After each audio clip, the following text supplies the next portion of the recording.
The Jacksonville Jaguars, who have held the #1 overall pick for 2 consecutive years in the 2021 and 2022 NFL Draft, have looked like they've officially turned the corner. There's a brand new energy, feel, and regime around the Jacksonville Jaguars and this fan base. And the national media is finally putting some respect on the Jacksonville Jaguars, and it's about damn time. The Jaguars are coming off an impressive 38-10 victory out west in SoFi Stadium versus the LA Chargers, one of the top teams in the AFC, and everyone who has labeled them heading into the season as a Super Bowl contender. The Jaguars went and absolutely blitzed the LA Chargers. In the Week 4 power rankings, the national media has finally put their respect on the Jaguars, and like I said, it's about damn time. Let's go down the list. Bleacher Report has the Jacksonville Jaguars at number 10, Sports Illustrated number 11, Yahoo number 10, Fox number 10, ESPN 13, NFL at number 18, which is absolutely atrocious by the NFL. That is blasphemous, to say none the least. And CBS has the Jaguars in the top 10 at number 9.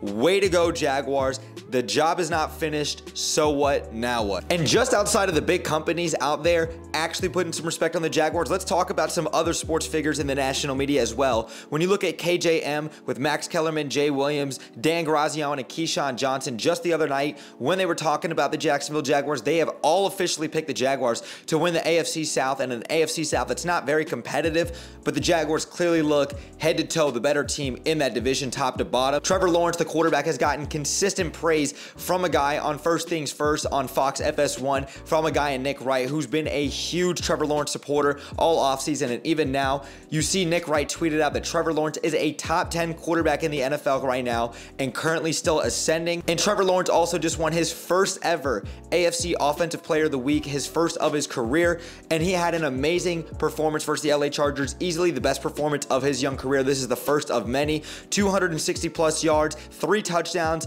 0 interceptions. What a game by a guy in Trevor Lawrence as well too. And you just look overall at what the Jaguars have done this offseason. Let's talk about Trevor Lawrence a little bit more. In 2022 so far, the Jaguars are 2-1. Trevor Lawrence has 6 touchdowns to 1 interception, 103.1 quarterback rating, and a 69% completion percentage. All of those numbers are up significantly from his rookie season. When you stay on the offensive side of the ball, you look at what the Jaguars have done to help and protect Trevor Lawrence. The Jaguars have only allowed 2 sacks all season so far on Trevor Lawrence, which ranks for first in the NFL. They are number 3 in the NFL in 4th down conversions. They are first in the NFL on 10-play drives, which they've had 9 of this season. So that means that they're keeping the ball consistently moving. They're methodical in their play calling, and it keeps the time of possession on the Jaguars side. And speaking of time of possession, the Jaguars are 3rd in the NFL in terms of time of possession, which has significantly helped the offense stay apace and also to keep the defense off the field and give them a break as well too. And now transitioning to the defense, the Jaguars are +7 in turnover ratio, which is first in the NFL, and the Jaguars are +46 in scoring differential, which is 2nd in the NFL. And you can't talk about the Jaguars defense without talking about both their first round picks in both Trayvon Walker and 27th overall pick Devin Lloyd. Now Trayvon Walker, it doesn't look like when you look at the stats that the stats are just screaming at you, but his impact has been felt, his quarterback pressures and his hurries, and he also has registered an interception. He's gotten into the backfield, he's been disruptive, and he's done his thing. And then when you talk about Devin Lloyd not just been playing like a defensive rookie of the year, which I've been saying for months heading into the season. Devin Lloyd is playing like an all-pro linebacker so far through the first 3 weeks of the season.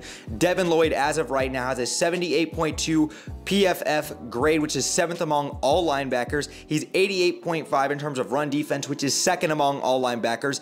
He's got 2 interceptions, which is number 1 across all linebackers in the NFL. He has 4 forced incompletions as well, which is first, and he's the highest graded defensive rookie through 3 weeks with a minimum of 75 plus snaps. Devin Lloyd is him. And 2 things I want to say before I end this video is the first thing going to be that it's about damn time that the Jaguars got the respect and they were talked about in the national media. Now, I do want to say, obviously, the Jaguars were not going to get talked about, or they're not even going to be mentioned if you're going to be one of the worst teams in football every single year, because ever since the Jaguars fell off of Jacksonville, and they've been one of the worst teams in football the last 4 to 5 seasons, and now the back-to-back worst teams in football of course the Jaguars aren't going to get talked about, and that was a big reason as to why I wanted to become a Jaguars content creator, because I have a deep love and passion for the game, for pursuing my journalism career, for the Jaguars, but also I wanted to be a voice for the Jaguars community because the Jaguars do not get talked about enough. So I'm grateful, and it makes me happy, and it makes the rest of the Jaguars community happy that we're finally getting talked about. And the other thing I want to say as well is that I'm currently locked up in my apartment right now in Orlando, man. This hurricane's on the way, man. All of you guys in Florida and everywhere else that y'all seeing this, if you're going to be impacted by this hurricane, because I'm going to get hit tonight and here in Orlando, man, just everyone out there, be safe, man. Thoughts and prayers up, man. Just everybody, please be safe out there to all my Floridians. But I want to say that's it for this video, man. I just wanted to quickly come in here and make a video talking about the national media, putting some respect on the Jaguars, man. Week 4 is going to be a big test at Philly. Doug Peterson's first game back in Philadelphia. I will be making a video for that shortly. Hopefully I don't have power outage so I can upload that video for y'all for a preview matchup for this week's game versus the Eagles and the Jaguars.